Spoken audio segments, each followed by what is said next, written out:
right there again at PR Ride Mates. How's everyone? So, I hope nakapag-ready na kayo because we're taking on a quick ride again for the kwentong adventure natin sa Grand Pad Clash. That's right. Mm-mm. And for sure dito, it's even more intense. Oh, really intense. Kasi this will come from our current plus previous organizers. Oh. Exactly. So, galing pa rin mismo sa ating mga 3rd at 4th year Yes. PUP at PR students. Parang ganun yung pagiging organizers sa Grand Pad Clash. Sa madaling salita, kami ang bahala sa mas personal at relatable moments in handling this grand event. Okay. Once again. Mm-mm.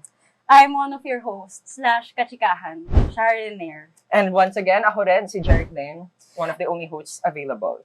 And welcome to the 3rd episode of Anong Kwentong GAC Mo! Okay!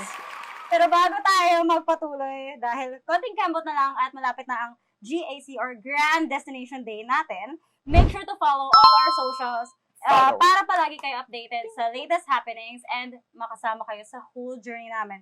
For our YouTube, Spotify, and Facebook, at Grand Ad Clash, Instagram, X, and TikTok at Grand_Ad Clash. With an underscore, okay? So, speaking of journey, i-shout out muna natin yung mga kasama natin sa biyahe, ang ating official brand partner na laging present kahit kailan, kahit saan, and ayun, thank you so much, Kami. Yes. Mm-mm. Now, so yun nga, Ride Mates. Ride Mate. Yeah, Okay. this is the 3rd episode already called Hintaya, aka The Pause. Station. Okay na, Be? Okay na. So, what do you think this is all about? Kasi for me, isa to sa pinaka-importanting episode. Oo, like, I get your point. Like, yung pagpapause kasi, very important yan sa any journeys. Kasi, of course, there's going to be the highs and the lows, and, of course, like, the sudden stops, the sudden pauses. So, ayun, gaya nga nasabi ng Bini, buhay ay di karera. So, it's indeed. Oo, na ayoko marinig yung, Sorry. Okay, so it's okay to slow down, Yeah. feel the pace, Mhm. self-doubt ng na malupit, tas bounce back na ulit. Okay? Isa pa, Mm-mm. always remember na hindi naman tayo nag-iisa sa biyahe natin. Never. Yes. Never. Nariyan si JC. Hindi. Ang creepy nun kung ako yung kasama nila. Nariyan ang mga blackmates natin. The whole organizing box. At syempre, ang kami. Issue para damayan ka sa malungkot mong buhay. Okay na, Fer. And for this episode, Sasamahan tayo ng dalawang pinaka-importanteng tao sa likod ng GAC. Yes. So, sila yung mga magpapatunay na ang success ay nakakamit kapag Yes. magkakasama at nagtutulungan Yes, tayo. yes. I think that's been referenced enough sa past episodes na teamwork makes the dream work, diba? yes. So, ayun, kaya naman, let's welcome the project heads of 33rd and 34th Grand Ad Clash. Let's go!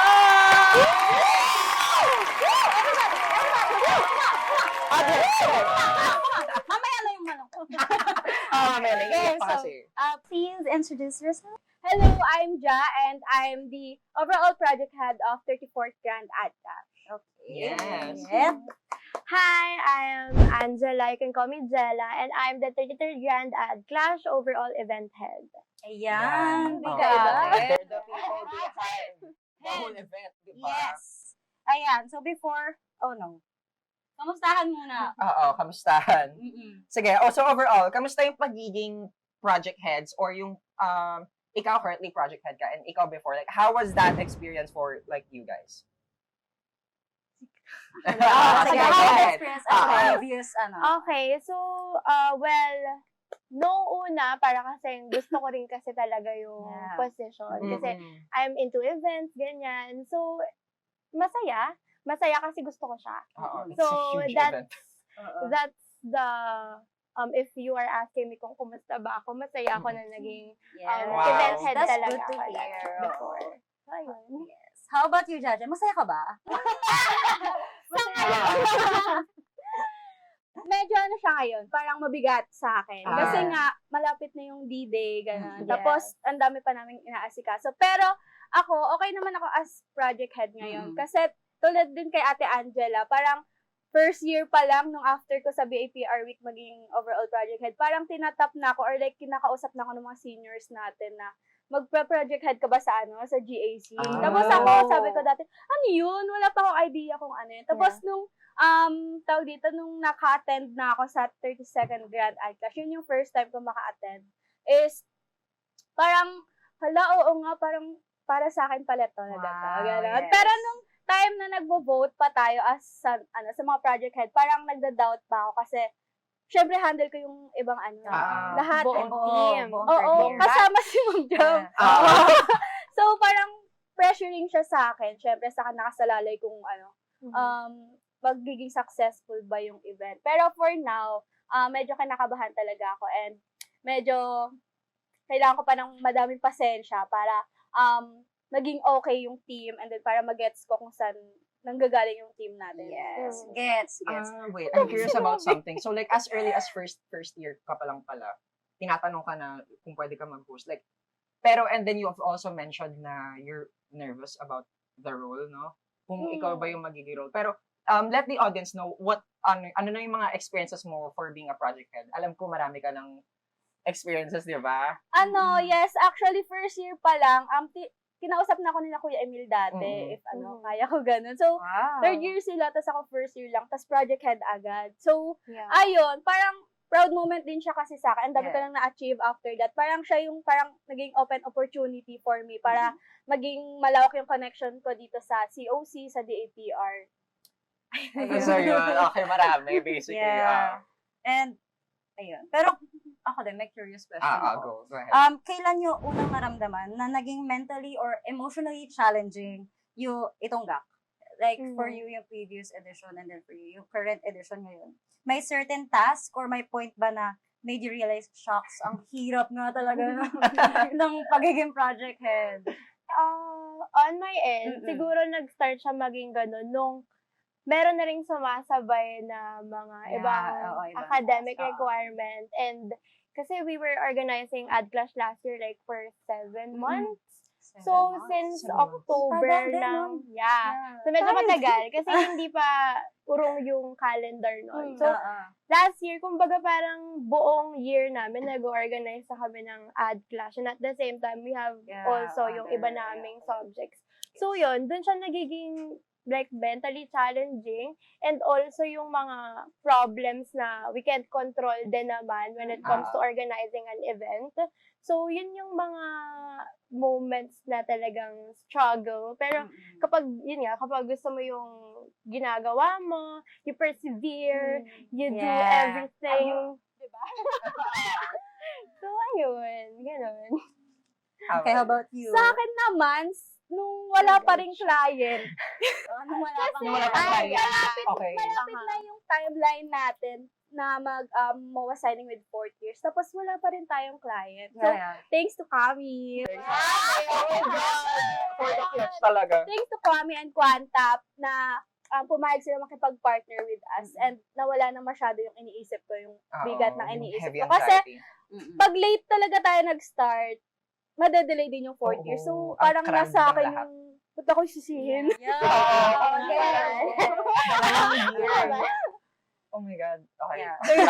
Third year and 4th year kasi, sa akin parang sa organizing. I get the pressure. Kasi, the organizers, kumbaga, responsibility or yung pinaka-work or yung kumbaga, trabaho ng organizers is to get the client. So, if you get the client na, parang 50% done ka na sa event. Actually, parang 60 to 70.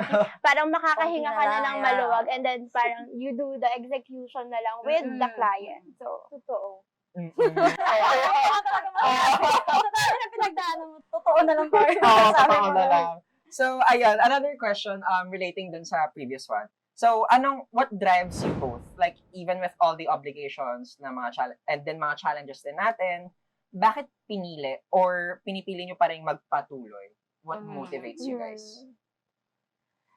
For me, siguro, I chase the growth, like, that comes with it. Like, yung fulfillment na makatapos ng isang event. Siguro passion na din yung nagde-drive sa akin kasi I'm into like events talaga. So, gusto kong gumawa ng event na kumbaga ako mismo, satisfied ako, fulfilled ako sa ginawa ko. So, yun yung like, drive sa akin that time. And also, syempre, yung batch din namin, kumbaga, we want to produce, like, the best ad class that we can produce. Kasi, hindi naman na namin siya magagawa ulit. So, kumbaga, this is our project na meron din pa kaming chance na magkamali. Kumbaga, kung magkakamali kami dito, okay lang. We're students. Like, we're learning.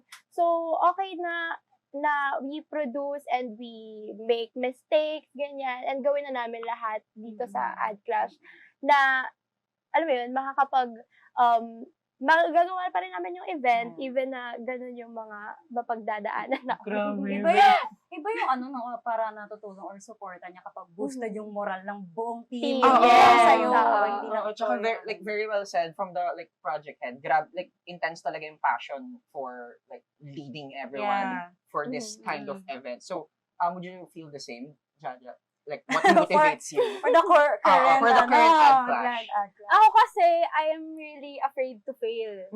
Ayun, yung tulad din ng sinabi ni Ate Angela na yung parang fulfillment pag nakatapos kayo ng event. Isa yun sa parang achievement ko na tulad nga ng mga naging previous parang ang dami ko na naging achievement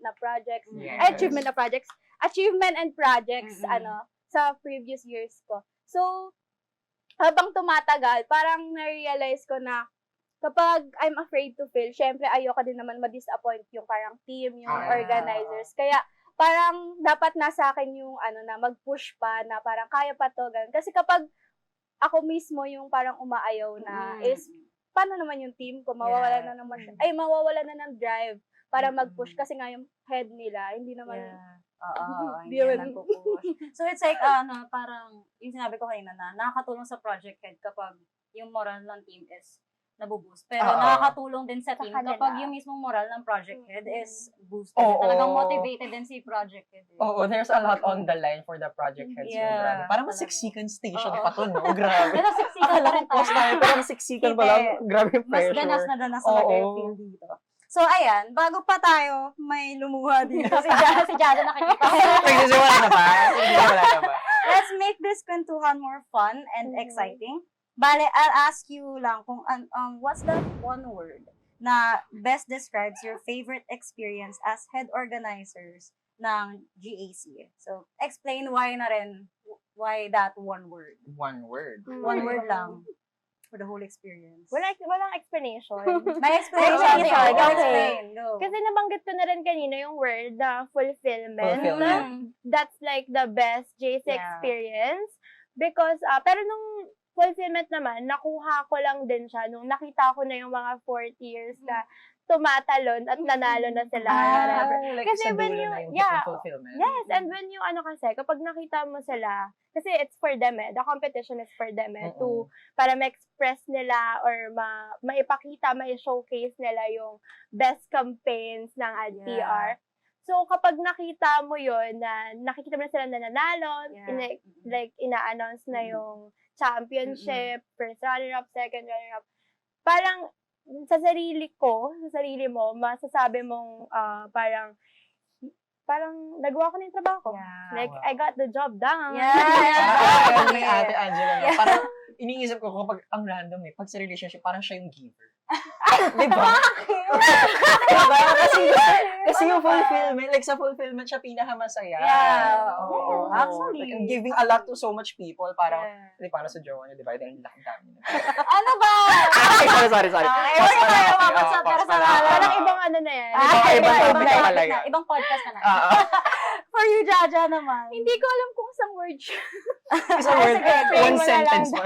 Roller coaster. Okay, pwede yun. That's one word. Go. Kasi ngayon, di ba, parang tayo pa rin yung nag-organize. Hindi pa tayo tapos mag-organize. So, parang roller coaster emotion siya, roller coaster journey siya. Kasi ang dami pa nating ginagawa. And, yung mga ginagawa natin ngayon, parang hindi natin alam kung saan tayo magpo-focus. Hindi ko din alam kung saan akong pupuntang team, kung may prod ba, kung may meeting ba. So, parang sa akin, parang nalilito pa ako for now. Pero, next podcast na lang yung Next podcast na lang. yung fulfillment. Next year, Kapag na, next edition na lang yun.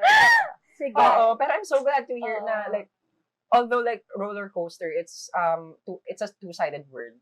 At least we know na like the person behind our current grad ad clash is very like responsible to Wow. be even thinking na it's such a roller coaster Mm-mm. and there's a lot of weight sa shoulders niya, di ba? At saka, it's good to see na parang nilook forward niya yung fulfillment. Oo, at least nilook forward niya, di ba? Parang kahit may roller coaster feel, parang Oo. alam niyang sa dulo maging Maging calm stop and din. fulfilled Mm-mm. naman after all. So, ayun, going back sa drama. I know na Drama being ulit. the ones that led or leads behind the event, it's not easy at all. So, there's going to be times na parang sasabog ka. Parang sasabog ka. Yung mapapasabi ka na ng like, teka lang, isa-isa Yeah. lang, ang dami na talaga. So, share niyo sa amin yung time na na-feel nyo na burnt out kayo, stressed, or sinaself-doubt nyo sarili nyo during like Ay, the process. Totoong drama na. Okay. Oo, ito na yun. Let's hear it. From Jaja mo. Parang ano. From Sausaw to Lubog. Kay Jaja muna. Siguro, sa akin, pag time na nagkakaroon na ng misunderstanding sa team, kasi may times na parang mas okay yung idea ng isa, tapos yung isa, I mean ako, may idea din ako. So, kailangan ko mag-compromise sa ideas na yon. So, kailangan kong hindi i-push yung binibigay ko na thoughts or like ideas para mag-work. Kasi may mas maganda naman talagang idea sa team. So, ayun, ina-accept ko lang naman siya.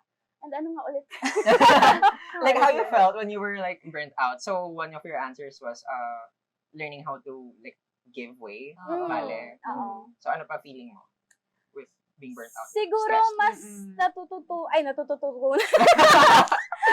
natutunan ko rin na parang mag-accept nga ng mga parang criticisms kasi ako as leader ganun. Parang dati naiisip ko na tama ko lagi ganun. Na dapat Yeah. ako lagi Yes. yung sinusunod Yeah. ganun. Yes. Micromanager. Oh my God. Ayun. So naisip ko lang na to give way nga and to lessen siguro the burnout Oo. is sa kanila ko na lang binibigay kasi pag sa akin dagdag ano din siya. Oo, masyado kasing mabigat na burden kapag masyado mo sinasalo lahat. And iniisip mo na kung ano yung sa'yo, dapat yun din yung maging way. Kasi, and if it fails, it's, nasa'yo siya eh. Di ba? Buhat mo siya eh. So, ay, gets. May pinanguhugutan. Kuwang-kuwa May pinanguhugutan. As a leaders talaga. Yeah, as a leader. Ay, kalmate. So, ako naman, siguro yung kapag kasi, pag project head ka, diba, parang lahat ng committees, kasi nung time namin, we have 3 departments, Okay. tapos yung departments na yun, may mga committee heads pa yun under. So, nagre-report sila to me before kay Ma'am Zam. Yeah. So, lahat ng yun, kailangan mong i-filter kasi before makarating kay Ma'am Zam. So, kailangan, bago pa siya makarating kay Ma'am, dapat na ano mo na, nahasa mo. Oo. Yeah, Nasunod mo na ba? Solusyon. malinis na yan, ganyan. Yeah. So, hindi mo kasi siya pwedeng ipakita kay Ma'am na parang half-baked siya. Oo. So, para siyang, ano ba to? Ano bang... Flop. Kasi ilang beses kabit talagang na sermonan din sa Oo. gets. Oo. Pero kasi gets ayaw yun. niya paulit-ulit. Like, para siyang kumbaga, matututo ka din na parang, kumbaga yung standard mo na itaas pa Taasan siya, pa. na hindi pa ito yun. Meron Kaya pang, pa, meron pang ganun. So, kapag ganun, na parang ang dami-dami rin, syempre Ubos. nakakaubos, Oo. nakakapagod, Mm-mm. kasi lahat yun, kumbaga nasa yung Oo. pressure. So, ayun, ang ginagawa ko is talagang learn to delegate. Delegation So, talaga importante. Kung may department heads ako yung project head, may department head ako, sila yung pagre-reportin ko kay Ma'am. Na ano ko na, pero mag-report tayong 4. Yeah. Ganon. Para Ganon hindi pala. Oo, parang holding hands sila mag-report. Ako kasi lagi. Gets naman yun. Kasi sa'yo talaga yan siya magko-connect. Kumbaga kayong dalawa kasi ni Ma'am is team talaga din kayo dyan.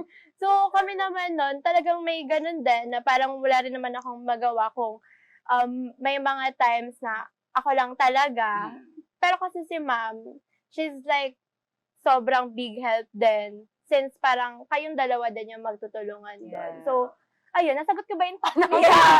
Sayang naman. Ako ata di nakasagot. Oo, basically it's to delegate Yeah. the task instead of letting it. Balance. Oo, hindi Mhm. hindi sa'yo lahat. Yeah.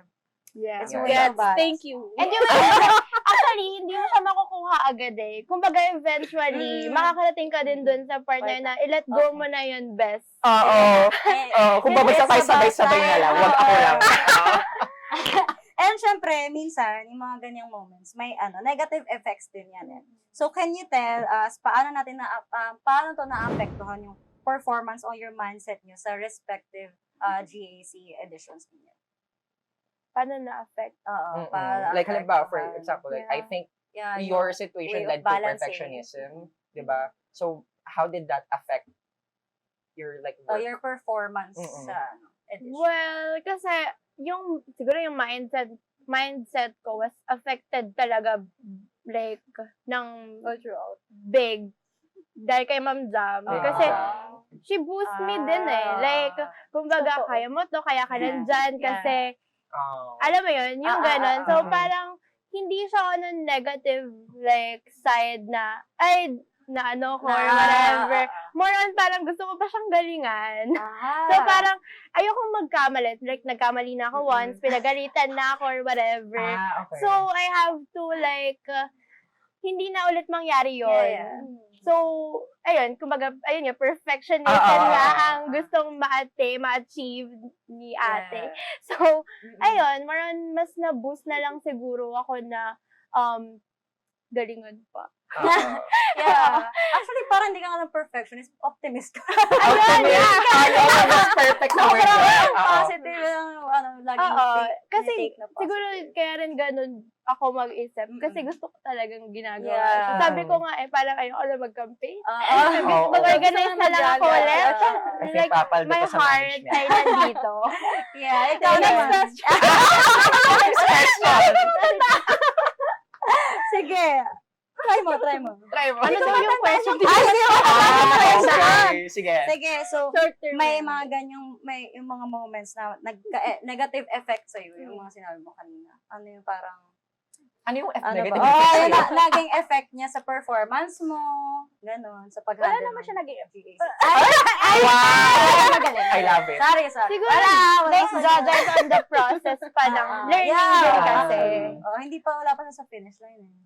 Yeah, like learning talaga. Wala pa siya sa grand destination. Yeah. Okay, so next question naman. Sige, next question na. Kayo.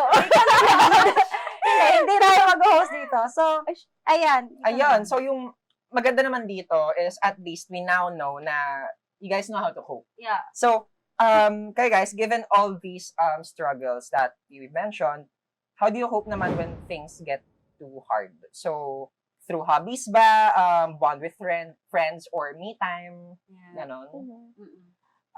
Totoo yung bond with friends. Bonding Like, with friends. I do that talaga. During Ad Clash noon, may time na parang, ito, may posting nito. And like, Okay. may revisions yan kay ma'am. And then, kumbaga, creatives team are dahol na kasi posting time na ng 8 eh. Anong oras na, nagpaalam ako, nalabas ako. Andun ako sa, like, parang friend keme namin gathering na scheduled naman na. So, parang, di rin ako so parang nandun na ako and then lahat sila nagkakanda gulo-gulo. Ito na yung pause niya. So, ako naman, nagre-reply ako pero, kumbaga, kung hindi kaya tonight, i-post, bukas. Wow, at least, ang healthy nun. Ang healthy nun. Kasi at the ending point ng episode, like, knowing how to pause. Oo. Na ipagpabukas na lang. Kasi may mga bagay talaga na hindi kaya ngayon. Totoo. Yes, Hindi tayo and isiksik today, di ba? And tayo rin naman kasi yung nagsiset. Like, for example, when to post this, when to post that, and Ma'am Jam approves of that. So, syempre, may expectation kapag sinabi mong, ay, tonight yung posting yan. And kapag hindi nyo na-meet yon, it says a lot din. Pero at the same time, if yung mga bagay is hindi mo na makontrol, ano bang gagawin natin? So, you have to let it go and like adjust sa circumstances. So, ayun. Yeah. How about you, I Janice? bonded my friends pala. Okay. Sa akin naman, gusto ko mapag-isa pag pag naisip kong May madami na extrovert talaga. and an introvert. Introvert. Yeah. Introvert. Gusto ko talaga mapag-isa or like maglakad-lakad para mag-isip kung kunwari, yun nga, may mga deadlines na kailangang i-meet tapos hindi umaabot. Kailangan mag-isip-isip muna kung paano ko ba sasabihin to kay Ma'am Jam, bakit Yeah. late? Ganun. So, kailangan ko mag-isip ng rason or like ng another plan para mas maging better than yung to resolve the issue or like parang sa deadlines na kailangan kong mag-isip sa labas, maglakad-lakad ako. Kasi dun pumapasok sa akin yung ideas. Yeah. Actually, nakuha ko lang siya kay Sir Earl. Sabi niya, pag burnout na daw ako, ganon, or like parang pagod na, maglakad-lakad lang daw ako para mag-isip-isip. Lalo na kapag tired na ako mentally, ganon. So, ayun. Gusto ko maglakad. Wow. I love. We love Sir Earl. Oh, I trust Sir Love you, Earl Sir so Earl. much. Oh my God. Miss you, Sir Earl. Oh my God. Oh my God. Sir. Okay, so, ayan, this actually question is giving untalked. Share nyo honestly, ha? Just for the conversation lang naman, na meron bang time or times na nagkakaroon ng misunderstanding, tension, or drama within the whole Ito na team? yung- And paano nyo siya hinahandle? Ang sakit ulo nila. Time to pause. Let's pause. Hindi pa tamang time para pag... Okay, kasi ongoing pa. Ipapause natin kay Jana. Si Ate Sure, Jana. sige. Sige. Okay. Playing safe. Ayan. Parang ako yung napapain. At sit siya ngayon. Anong tanong ulit? May misunderstandings ba? And how did we handle that? Drama. Okay. Okay. So, merong misunderstanding talaga kasi, like, especially within the team. Kasi if, yun nga, as I said kanina, if hindi kasi nami-meet yung expectations, or for example, yung JO or whatever na expected of you, syempre may expectations and may disappointment. So, you need to address that disappointment also dun sa person and like communicate it na it's not personal, it's all work. It's all work. And we wanted nga to produce something na grand. Yeah. So, kumbaga, sasabihin ko sa'yo to. So, yun. Ayun. Communicate natin to. Well, yun yung ginawa ko. I communicated that. And then, kung wala akong makukuhang response or action from that communication, I move on and work. Let's do her job. Very professional. Sobrang healthy. Sobrang healthy. Yeah. Oo. I think we Okay. have to move on na. Oo. For So, the overall. Sige, sumagot na. Sumagot na tayo. Sa akin naman, ayun nga, may mga members and heads din talaga na unresponsive. Yeah. So, kailangan mo talagang saluhin para hindi ka, Yeah, yan lang. Kuksain ni talaga Ma'am. yun. Salo lang talaga. Oo, kailangan mong Salo. saluhin. So, ako ba yun? parang nare-resolve ko siya as, ayun nga, sinasalo ko. Kunwari, sa isang committee, may late na send na letters. Ako na yung gagawa. Kahit minsan sa edit, ako na yung gumagawa. Para mapasa siya on time. Kasi ako, same with Ma'am Jam, ayoko din talaga ng delay. Sinasabi ko na yun sa team ko na ayoko ng delay, ayoko ng mabagal kumilos. Oo. Kasi parang, Domino domino effect. Oo. Diba, Ma'am Jam? Wow. Yes. Oo. Domino Yes. effect siya sa team. Yeah. Apektado lahat. Like, kunwari, late yung graphics. Late na yung ibang, So, as much as possible, kung kaya mong gawin, ikaw na lang ang gagawa. Ako na magpo-post, ako na Ayan. yung, Ay, yan ang nakaka-burn out. Oo, yun yung burn out. Wait na, pasan yung post niya. I-pause natin. Oo. Pero ayun. So, ayun, for like an overall reflection, anong natutunan niyo about handling the pressure and work experience niyo in such a grand event, like, again, Grand Ad? I think this is most applicable talaga kay Ate Jella. So, let's start with you. Natutunan. Siguro like, be like a team player talaga. Team player. Like, kumbaga, you're a leader, pero you need to listen, especially to your mentor and to your members din as well. Kasi, iba rin yung, kumbaga, view or yung mga makukuha mo from your mentor and also from your members. Kasi, ang gusto lang din naman talaga natin is Mapaganda. gumawa ng Oo. magandang Mm-mm. event. So, hindi lang siya, kumbaga, learning progress and makinig ka, mag-aral ka, and it's okay to like fail or at like times. magkamali, ganyan. It's something na, Okay, thank you. Ang dami natututunan ni Jaja. Ano si Jaja yan? Oo nga. Counseling. Counseling pala ito, hindi therapy. podcast. So, ayun, kumbaga, it's something na you learn as Mhm. you go, as you fail, natututo ka lang. Yeah. And maging mapagpasensya kasi if yun nga hindi nasusunod yung expectations mo, like you can't do anything about About it, that yeah. na. Well, I gave chances, Mhm. ganyan. Pero if wala talaga kasi, you have to Yun na accept yun. na Mm-mm. ganun siya. For example, hindi niya talaga magawa yung JO niya. So, okay, hanap tayo sa team na Oo, makakagawa or kung paano natin magagawa yung JO niya nang hindi nahihirapan yung ibang members Mm-mm. because of her or because of him. So, ayun, kumbaga, pasensya and maging team player tayo. Yeah. Team namin, Ate Angela. Sa akin kasi natutunan ko rin na habaan yung pasensya. Kasi madami akong handle. Madami kaming handle, di ba? So, kailangan ko ng mahabang pasensya. Kasi kapag mabilis uminit yung ulo ko, ayun nga, domino effect din siya sa team. Oo. Na parang pag galit ako kaagad, magagalit din sila sa Oo. members nila.